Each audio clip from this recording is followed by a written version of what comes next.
अरविंद केजरीवाल और आम आदमी पार्टी के घपले घोटालों से परेशान होकर ऐन चुनाव से पहले पूर्व विधायक जगबीर सिंह बडार ने इस्तीफा दे दिया और वे बीजेपी में शामिल हो गए। लोकसभा चुनाव के लिए जारी मतदान के बीच जगबीर के इस्तीफे से आम आदमी पार्टी को तगड़ा झटका लगा, क्योंकि इस इस्तीफे से जालंधर सीट की सियासी हवा तेजी से बदल सकती है।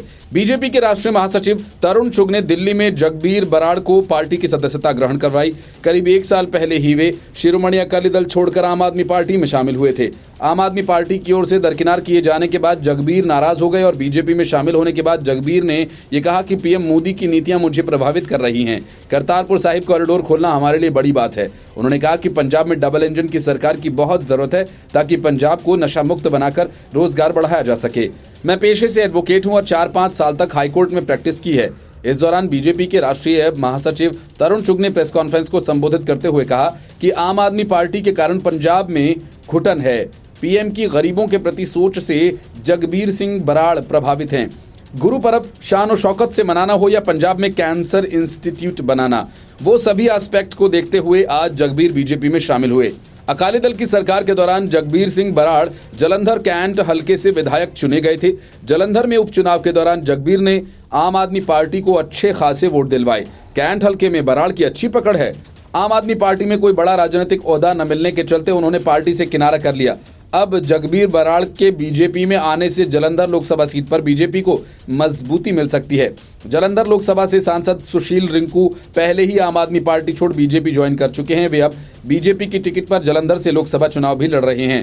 पंजाब में लोकसभा चुनाव को लेकर मतदान 1 जून को होना है। अंतिम चरण के मतदान को लेकर राज्य में सत्तारूढ़ आम आदमी पार्टी और विपक्षी पार्टी कांग्रेस, अकाली दल और बीजेपी अपना जोर लगा रही है।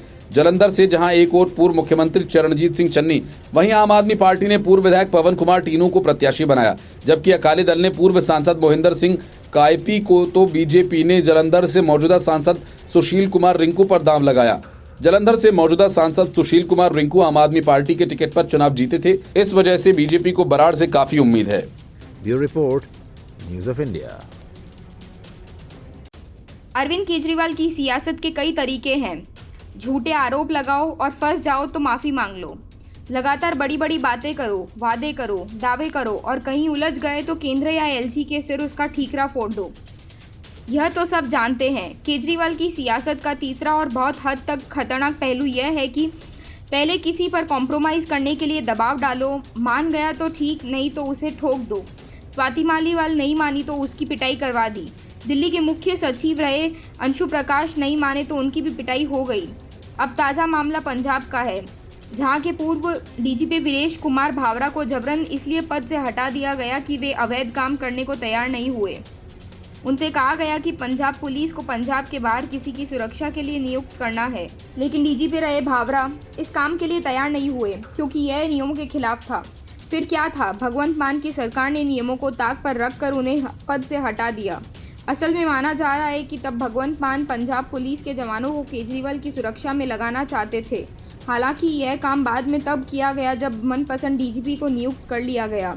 अब पूर्व डीजीपी वीरेश कुमार भावरा इस मामले को लेकर हाई कोर्ट जा पहुंचे हैं। अर्जी में उन्होंने पंजाब की भगवंत मान सरकार पर आरोप लगाया है कि उनसे उनके ऊपर अवैध काम करने के लिए दबाव डाला गया था। भावरा ने कहा कि मान सरकार ने मुझसे अवैध कामों को करने को कहा था। इसके अलावा सत्ता में आते ही भगवंत मान सरकार ने उनसे कहा था कि वे इस्तीफा दे दें। इसके अलावा महत्वपूर्ण लोगों के खिलाफ केस दर्ज करने को भी कहा गया। भावरा ने पंजाब एवं हरियाणा हाईकोर्ट के बेंच के समक्ष दाखिल अर्जी में ये आरोप लगाए। उन्होंने जस्टिस दीपक सिब्बल और जस्टिस दीपक मनचंदा की बेंच के समक्ष अर्जी में कहा गया कि इस सरकार ने मार्च 2022 में सत्ता संभाली थी। उसके बाद से ही मेरे ऊपर दबाव था कि पद छोड़ दूं। डीजीपी ने कहा कि इस सरकार ने आते ही उन्हें पद से हटा दिया। उनसे ऐसा करते समय ट्रांसफ़र को लेकर सुप्रीम कोर्ट की ओर से तय किए गए नियमों का भी उल्लंघन किया। अदालत ने अब केस की अगली सुनवाई के लिए 4 जुलाई की तारीख तय की है। यह अर्जी वकील विक्रमजीत सिंह पटवालिया और सुखमणि पटवालिया के माध्यम से दाखिल की गई। इस केस में मौजूदा डीजीपी गौरव यादव को भी पार्टी बनाया गया है। भावरा ने कहा कि इस सरकार ने जैसे ही चार्ज लिया तो मेरे ऊपर दबाव बनाया जाने लगा कि पद से इस्तीफा दे दूं। ऐसा दबाव महज इसलिए डाला जा रहा था क्योंकि उनकी नियुक्ति पिछली सरकार ने की थी। उन्होंने कहा था कि मेरी नियुक्ति एकदम वैध थी। यूपीएससी की ओर से तय नियमों के आधार पर ही मुझे डीजीपी बनाया गया था, लेकिन उस वक्त किसी नियम का पालन नहीं हुआ जब मुझे ज़बरदस्ती पद से हटा दिया गया। डीजीपी ने इस दौरान यह भी दावा किया कि पंजाब सरकार ने उन पर दबाव डाला था कि राज्य के बाहर के भी कुछ लोगों को पंजाब पुलिस की ओर से सुरक्षा प्रदान की जाए। ऐसा करना गलत था, लेकिन दबाव डाला गया। भावरा ने कहा कि इस सरकार को पता चल गया था कि मैं उनके दबाव में नहीं आऊँगा। फिर इन लोगों ने जून 2022 से मुझे हटाने की कोशिशें शुरू कर दी थी। इसके बाद उन्हें पद से हटा दिया गया और बाद में राज्य सुरक्षा सलाहकार के पद पर नियुक्ति दी गई।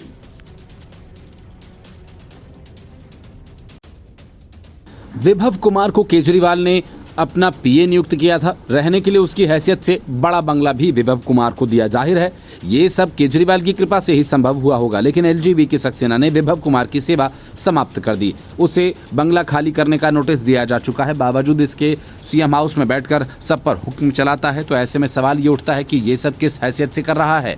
उसके पास ना तो आम आदमी पार्टी का कोई पद है, ना ही सरकारी पद।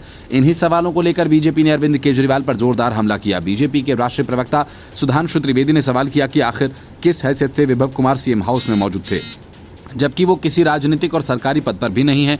फिर विभव कुमार को किसने अंदर आने दिया? इसके साथ ही कई और प्रश्न सुधांशु ने केजरीवाल से पूछे। सुधांशु ने प्रेस कॉन्फ्रेंस के दौरान केजरीवाल से पूछा कि पहले तो केजरीवाल जी कहते थे कि मैं आम आदमी हूं, लेकिन देखिए आज वो अपनी ही पार्टी के सांसद के लिए कह रहे हैं कि उनका अपॉइंटमेंट नहीं था। वो कहते थे कि मैं 3 कमरों के घर में रहूंगा, लेकिन आज देखिए तो शीश महल में रह रहे हैं। आपकी पार्टी में कुल 10-11 ही सांसद हैं और आप हर किसी को अच्छे से जानते हैं, तो फिर किसी को अपॉइंटमेंट लेने की क्या ज़रूरत है? और अगर अपॉइंटमेंट लेना ही ज़रूरी है, फिर विभव कुमार के पास कौन सा अपॉइंटमेंट था? किसी भी सीएम का दिन भर का डेली रूटीन होता है, उसको क्यों नहीं सार्वजनिक करते? वैसे देखें तो पहली घटना कि किसी सीएम के हाउस में उसी की पार्टी के सांसद के साथ मारपीट की जाती है और मुख्यमंत्री सांसद की जगह बगैर पद के आदमी को बचाता है। वहीं स्वाति मालीवाल से मारपीट मामले में आरोपी विभव कुमार को दिल्ली पुलिस जांच के लिए मुंबई ले जा रही है।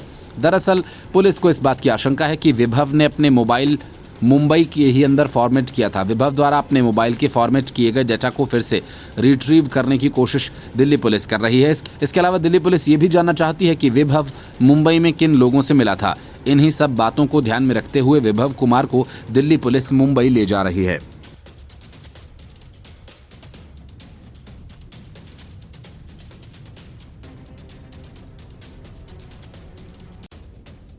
स्वाति मालीवाल की पिटाई मामले पर दिल्ली के एलजी अब तक चुप थे, लेकिन जब खुद स्वाति मालीवाल ने एलजीबी सक्सेना को फोन करके अपने साथ बीती घटना के बारे में विस्तार से बताया, तब एलजी ने इस मामले में अरविंद केजरीवाल को अपने रडार पर लिया और उन्हें जमकर खरी खोटी सुनाई। इस घटना से व्यथित एलजी का एक बयान राजभवन से जारी किया गया। इस बयान में उन्होंने कहा कि सबसे अधिक परेशान करने वाली बात यह है कि कथित क्राइम सीन मुख्यमंत्री का ड्राइंग रूम था और इस वक्त वहां घर में वे मौजूद थे। साथ ही उन्होंने कहा कि ऐसी घटनाओं से दुनिया भर में भारत की छवि खराब होती है। अपने बयान में उपराज्यपाल ने कहा कि मुख्यमंत्री आवास पर आम आदमी पार्टी की सांसद स्वाति मालीवाल पर कथित हमले के मुद्दे पर पिछले कुछ दिनों से मीडिया में चल रही खबरों से मैं बहुत व्यथित हूँ। जब वे उनसे मिलने अकेली वहां गई थी, कल उन्होंने बेहद तकलीफ के साथ मुझे फ़ोन किया और अपने दर्द, अनुभव और उसके बाद अपने ही साथियों द्वारा दी गई धमकी, शर्मिंदगी के बारे में विस्तार से बताया। उन्होंने सबूतों के साथ कथित छेड़छाड़ पर भी चिंता जताई। राजनिवास की तरफ से जारी बयान में आगे कहा गया, हालांकि मालीवाल मेरे और मेरे कार्यालय के प्रति मुखर, शत्रुतापूर्ण और स्पष्ट रूप से पक्षपातपूर्ण रही हैं। साथ ही वे अक्सर अनुचित रूप से मेरी आलोचना करती रही हैं। फिर भी उन पर की गई कोई भी शारीरिक हिंसा और उत्पीड़न अक्षम्य और अस्वीकार्य है। ये बात सबसे अधिक परेशान करने वाली है कि कथित अपराध स्थल मुख्यमंत्री का ड्राइंग रूम था और वे वहां मौजूद थे। यह घटना उनके करीबी सहयोगी द्वारा एक महिला के साथ की गई जो अकेली थी। संजय का बिना नाम लिए उनके द्वारा की गई प्रेस कॉन्फ्रेंस का जिक्र करते हुए उपराज्यपाल ने कहा कि राज्यसभा के उनके साथी सदस्य ने भी पूरी मीडिया के सामने उनकी कहानी की पुष्टि की थी और आश्वासन दिया था कि सीएम अपने सहयोगी और दोषी के खिलाफ कड़ी कार्रवाई करेंगे। इसके बाद उन्होंने मामले में पूरी तरह से यू टर्न ले लिया। जाहिर तौर पर सर्वोच्च पदाधिकारी के आदेश पर यह भी समझ से परे और चौंकाने वाला है। और आगे उन्होंने कहा कि मुझे उम्मीद थी कि कम से कम शिष्टता के नाते सही, लेकिन मेरे सीएम टाल मटोल और कपटी होने की बजाय सफाई देंगे। उनकी बाहरी चुप्पी महिलाओं की सुरक्षा पर उनके रुख के बारे में बहुत कुछ बताती है। भारत की छवि खराब होती है। सक्सेना ने आगे कहा कि दिल्ली राष्ट्रीय राजधानी और दुनिया भर के राजनयिक समुदाय का यहाँ घर है। महिला सुरक्षा के मुद्दे पर ऐसी शर्मनाक घटनाएं और असंवेदनशील और षड्यंत्रकारी अवमाननापूर्ण सरकारी प्रतिक्रिया दुनिया भर में भारत की छवि को खराब करती है। ऐसी घटना देश के किसी भी अन्य मुख्यमंत्री के आवास पर हुई तो निहित स्वार्थों वाली और भारत के प्रति शत्रुता रखने वाली बाहरी ताकतें भारत में महिला सुरक्षा को लेकर एक तीखी वैश्विक प्रतिक्रिया देती। लेकिन इस मामले में किसी भी आक्रोश की अनुपस्थिति कई सवालों को अधूरा छोड़ देती है। दिल्ली पुलिस मामले की जांच कर रही है। मैं आश्वासन देता हूं कि मामले को सही निष्कर्षों तक पहुंचाया जाएगा। Bureau report, news of India. जब से स्वाति मालीवाल ने विभव कुमार के खिलाफ शिकायत दर्ज कराई है और विभव कुमार को गिरफ्तार किया गया, तभी से अरविंद केजरीवाल ही नहीं बल्कि पूरी आम आदमी पार्टी बौखला गई है। पहले तो अरविंद केजरीवाल ने बीजेपी के खिलाफ प्रदर्शन किया और उसके बाद खास तौर से आतिशी मरलेना और सौरभ भारद्वाज ने स्वाति मालीवाल पर आरोपों की बौछार कर दी। किसी ने स्वाति मालीवाल को बीजेपी का एजेंट बताया तो कोई पार्टी के नेताओं और कार्यकर्ताओं को मैसेज देने लगा कि अगर किसी के पास स्वाति मालीवाल का कोई प्राइवेट वीडियो है तो उसे तुरंत भेजें ताकि उसे लीक किया जा सके और स्वाति मालीवाल को बदनाम किया जा सके। आम आदमी पार्टी की इन हरकतों को देखकर स्वाति मालीवाल ने तीखा पलटवार किया और एक्स पर लिखा कि दिल्ली के मंत्री उनके खिलाफ झूठ फैला रहे हैं। उन्होंने ये भी आरोप लगाया कि आम आदमी पार्टी के नेता उनके वाहन नंबरों का विवरण ट्वीट करके उनके रिश्तेदारों की जान खतरे में डाल रहे हैं।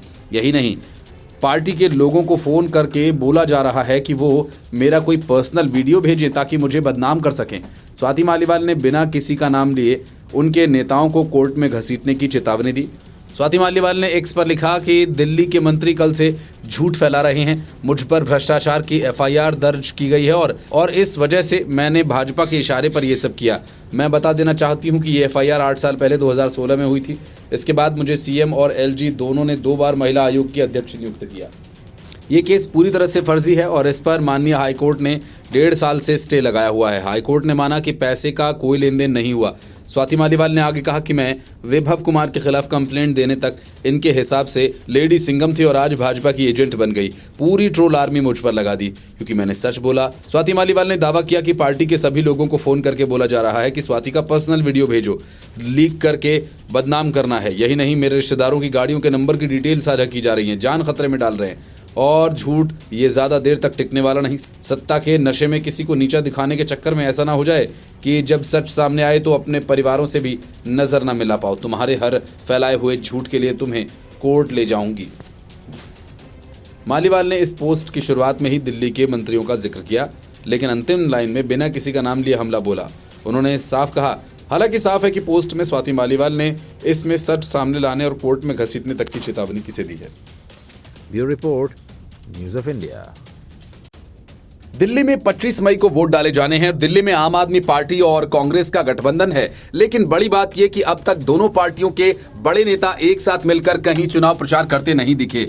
राहुल गांधी की दिल्ली में एक रैली हुई, लेकिन उसमें केजरीवाल को बुलाया नहीं गया, जबकि राहुल गांधी अखिलेश यादव के साथ मंच साझा कर चुके हैं, लेकिन केजरीवाल के साथ वे दूरी बनाकर चल रहे हैं। और इतना ही नहीं, वोटिंग से पहले इसका कोई प्रस्ताव भी नहीं है कि दोनों नेता दिल्ली में साथ साथ दिखें। अरविंद केजरीवाल ने दिल्ली में अपने 4 उम्मीदवारों के साथ साथ कांग्रेस के 2 उम्मीदवारों के लिए भी बड़े रोड शो किए और 7वां भी प्रस्तावित है, लेकिन कांग्रेस के शीर्ष नेतृत्व ने आम आदमी पार्टी के किसी प्रत्याशी के लोकसभा क्षेत्र में कोई चुनावी कार्यक्रम नहीं किया। माना जा रहा है कि शराब घोटाला मामले के दाग और स्वाति मालीवाल की पिटाई के बाद कांग्रेस केजरीवाल के आसपास फटकने से बच रही है और यही वजह है कि केजरीवाल की गिरफ्तारी के बाद 31 मार्च को इंडी गठबंधन की पहली बड़ी रैली दिल्ली के रामलीला मैदान में हुई।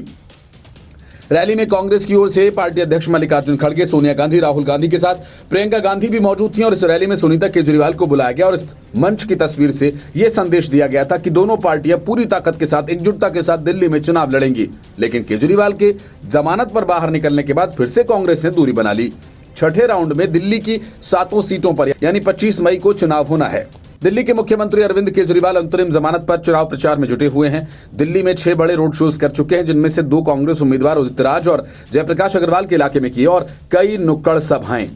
कांग्रेस के ही प्रत्याशी कन्हैया कुमार के लिए भी वो रोड शो करेंगे, लेकिन अब तक कांग्रेस के किसी शीर्ष नेता ने किसी रोड शो या किसी रैली में हिस्सा नहीं लिया जो आम आदमी पार्टी के उम्मीदवार के लिए हो। राहुल गांधी की अब तक एक ही रैली शनिवार को चांदनी चौक इलाके में हुई, जिसमें अरविंद केजरीवाल आमंत्रित नहीं थे। इस रैली में राहुल गांधी ने यह नारा जरूर लगाया कि इस बार वो आम आदमी पार्टी को वोट करेंगे और केजरीवाल कांग्रेस को। दरअसल राहुल गांधी का वोट नई दिल्ली में है, जहां आम आदमी पार्टी चुनाव लड़ रही है, और अरविंद केजरीवाल का चांदनी चौक में, जहां कांग्रेस चुनाव अखाड़े में है। मल्लिकार्जुन खड़गे उत्तर पश्चिम दिल्ली में उदित राज के लिए रैली करेंगे, तो राहुल गांधी गुरुवार को कन्हैया कुमार के लिए। लेकिन इन दोनों कार्यक्रमों में अरविंद केजरीवाल को आमंत्रित नहीं किया गया। ऐसे में अब सवाल ये जरूर उठ रहा है कि कांग्रेस के शीर्ष नेतृत्व ने न तो केजरीवाल के किसी उम्मीदवार के क्षेत्र में बड़ा कार्यक्रम ही किया और न ही अपने कार्यक्रम में अरविंद केजरीवाल को आमंत्रित ही किया, और ऐसा किसी खास रणनीति के तहत किया गया है या फिर भविष्य की राजनीति को देखते हुए कुछ दूरी बनाकर संबंध जारी रखने का फैसला लिया गया है। Bureau Report, News of India.